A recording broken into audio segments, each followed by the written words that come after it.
Hi, my name is Cy Porter. In this tutorial, I'm continuing talking about storyboarding, and I'm back in my favorite storyboarding program, Springboard, and you can see I've started a new document here. And one thing I like to do is I'll go into image size here, and you can see I've already got the largest image size. Unless you're running like, you know, Windows 98, there should be absolutely no problem with doubling.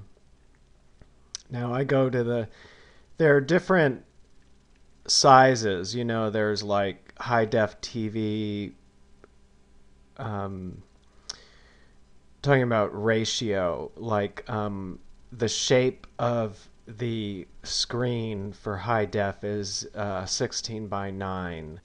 Personally, the ratio 16 by 9 I more than know by heart because I use it all the time because that's the video format I'm working with. So what I'm doing is I'm typing in 1600 by 900, 1600 across and 900 high. And go ahead and change that. And so it basically just made the image much larger, which is great because computers these days can easily handle that. And it makes for nicer pictures in this program. And because this program does have drawing capabilities. And okay, what I did, I got on the net and I found an example of the Aesop fables Tortoise and the Hare. And if you want to find some really great ultra short stories, look up Aesop fables and you'll probably know most of them. The Tortoise and the Hare is about, the steady. Well, here's the story. There once was a speedy hare who bragged about how fast he could run. Tired of hearing him boast, slow and steady, the tortoise challenged him to a race. All the animals in the forest gathered to watch.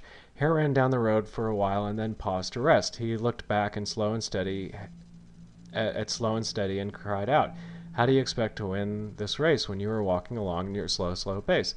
Hare stretched himself out alongside the road and fell asleep, thinking there's plenty of time to relax. Slow and steady, walked and walked. He never, ever stopped until he comes to the finish line.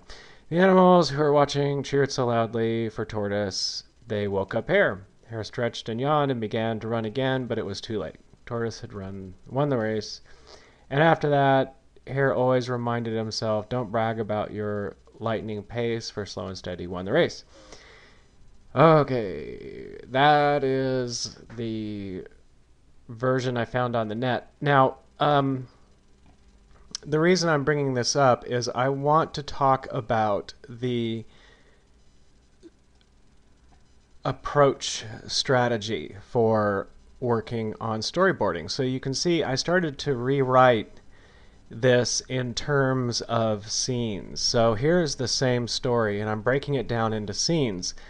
When you're storyboarding, you want to kind of pretend that you're going to have to, in a series, construct a series of sets. And I'm not saying you need to actually do this, but in your mind, think that what you're writing for are these, is an arrangement of one scene after another. And storyboarding follows along with the practical matters of filming. That is, that a scene needs to be found, actors need to be placed, the camera needs to be set up, the scene needs to be shot, and then you place the next scene. And what that practicality imposes upon the story is a breakdown of the story into these scenes. So, in the rewrite, you can see I've got the first scene, and it's the turtle overhears obnoxious rabbit. So in the original story, you have here,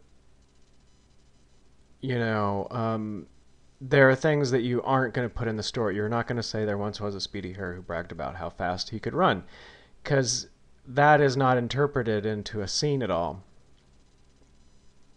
And this tired of hearing him boast, you're not going to put into the scene tired of hearing him boast. You're not going to say that. You're not going to have another character say that. But you will have that the tortoise challenged him to a race, and all the animals gathered to watch. Okay, so in the first scene, you have the turtle overhears an obnoxious rabbit. So in this scene, you want to convey that the turtle is annoyed with the rabbit for being braggart. And anyway, I go through, and you can see here I've got kind of each scene worked out. Now, what this represents is I already have a visual image of what the scene's going to look like. And you don't need to do it this way. I just wanted to show the difference in writing styles between these two. They are the same story. The writing is completely different, and the approach is completely different. So what I've done is I've gone in and taken each of the short scene descriptions and started to paste them frame by frame into the springboard. And each one of these here is a new panel. So the first scene is turtle overhears obnoxious rabbit. So with the first scene, I want to go ahead and I'll place the tortoise down here, over here, looking at obnoxious rabbit bragging back here in the background about how fast his feet are, so Turtle is a little miffed at this. He's really annoyed at the braggart rabbit. And then so with this storyboarding, I'm just placing some real basic elements of scene. You have a tree over here, and more creatures in the forest, because of course the more creatures are present, the more the turtle is annoyed at how the rabbit is being a braggart, and just kind of it's more of a group pressure situation. So we want to put more creatures of the forest in. I don't know, I don't draw many creatures of the forest, so I'm just kind of doing a little kind of scrambled egg drawing here. And so turtle declares in front of all the other animals. So we want to have the turtle down here, very slow talker down here, and the rabbit, who's just usually gets a lot more social attention and is a lot more present, is kind of looking down at this very slow turtle, like, what the hell are you talking about, and all the other animals are around. You've got your female rabbits and your female turtles and your deer and birds and all that.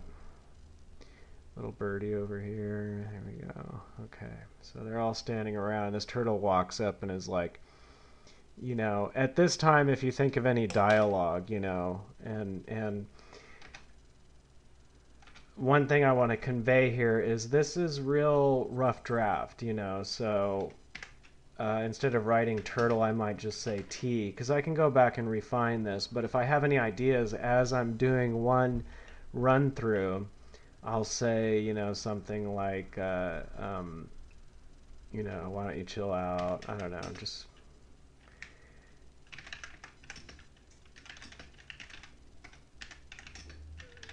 just an idea. May or may not use it later on. Anyway, you get the point. This is about collecting ideas, collecting information, gathering it together, putting it in a storyboard format, and it is not about accuracy. It is not about finished product yet. Anyway, the animals of the forest hustle to arrange a race. And so the other animals, they see here, potential for entertainment because they don't have internet or TV or radio. So anything like this to them is like, they're going to go ahead and set it up. So you've got, some animals over here, rushing to the other end here with they've already got the banner for the finish line. So you're gonna draw in. This is the banner for the finish line here that they're running in that direction with, and then you have, some of the more seasoned challenge coordinators kind of coaching these two. Let's say the badger. He's done this sort of thing before. He recognizes entertainment, so the badger is going to go ahead and talk him through it. So this is scene 3, and you have two things going on, and you have the main event going on here, and then you have kind of the background event happening here. In the course of this scene, this group here can literally leave the scene while this scene is still going on. And then within the storyboard, you want to go ahead and say, that, make a note here. You want the camera to pan in over here as the scene progresses.